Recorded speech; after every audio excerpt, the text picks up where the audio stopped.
You ever wonder why some punches hit harder than others? Most people think the power comes from the arm, shoulder, or even the torso. This is incomplete. Though they play a major role, real power starts from the ground and travels up through the structure. If you can't generate force from your base, your punch will never hit full potential.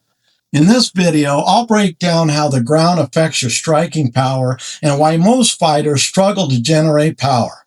I'm Sifu Charlie, and this is the Warrior's Den Fight Channel.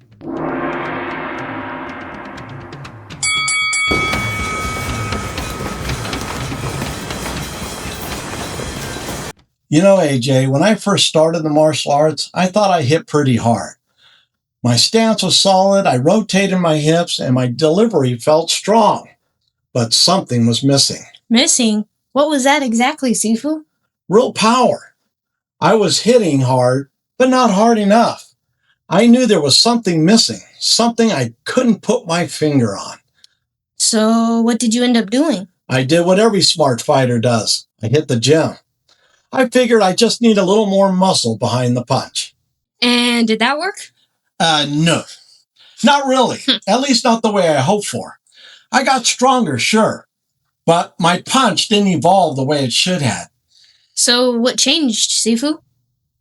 In the early 90s, an acquaintance of mine, a black belt in Shotokan Karate, listened to my dilemma on punching power, then asked me if I ever heard of the reverse punch. I'm thinking, reverse punch? What am I, hitting in the opposite direction? What's a reverse punch? But what he showed me that day changed my whole perspective as my eyes widened. It was one of the strongest punches I ever felt, and one I teach and still do to this day. I will cover the reverse punch in a future video. So what made this change different, Sifu? As he was teaching it, he kept emphasizing the importance of the connection between the feet and the ground. I'm thinking like most, here it comes. One more thing I will need to change. I've always lifted my rear heel to generate power. There's one thing about me being a warrior is when I'm right, I stick by my convictions. But can you admit when you're wrong, Sifu? Sure, I could admit when I was wrong. And boy, was I wrong. What I learned that day forced me to rethink everything I thought I knew about punching mechanics. How so, Sifu?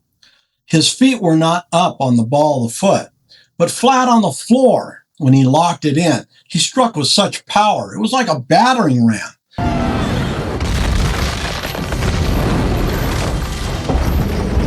If you watch Tyson knock someone out, his feet are flat to the floor. Now, I've heard that people with flat feet have an advantage and a tendency to hit harder. Maybe that's why you hit hard, AJ. You have flat feet, right? Kind of like a duck. Oh, people told me, Daffy, they think that I am goony. Just because I'm happy is no sign I'm loony-toony. I needed to know more about the reverse punch.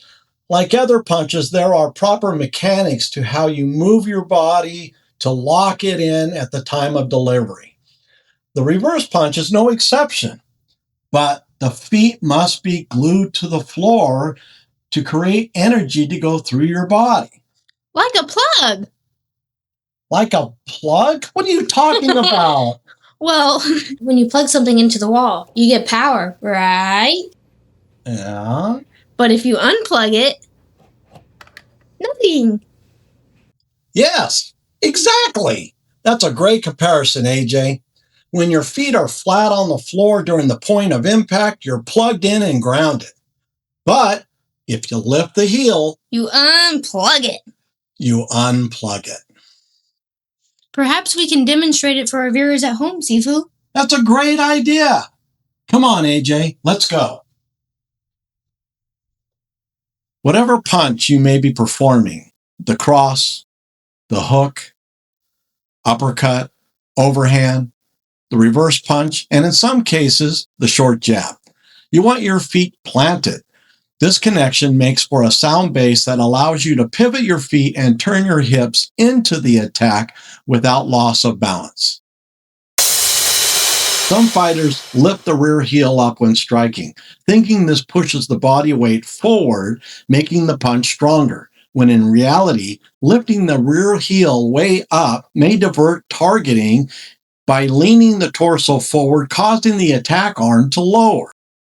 Another thing some fighters do is actually lift the rear foot completely off the ground, causing loss of balance and diminishing any potential power. This action should never happen, for it may slow recovery time down while returning to guard position. Once again, with your feet down while delivering strong punches, this will enable you to pivot your feet and turn the hips into the punch, creating a stronger, hard-hitting punch. Here you can see AJ with her feet grounded, allowing her to strike with good power. As she turns her feet and pivots her hips, delivering strong power with every punch to her opponent. Now, to be clear, I'm not saying to stay flat-footed and lumber around. Move the way you normally fight. But when opportunity comes and an opening is clear, plant, stabilize, and commit. Don't rely on arm speed alone.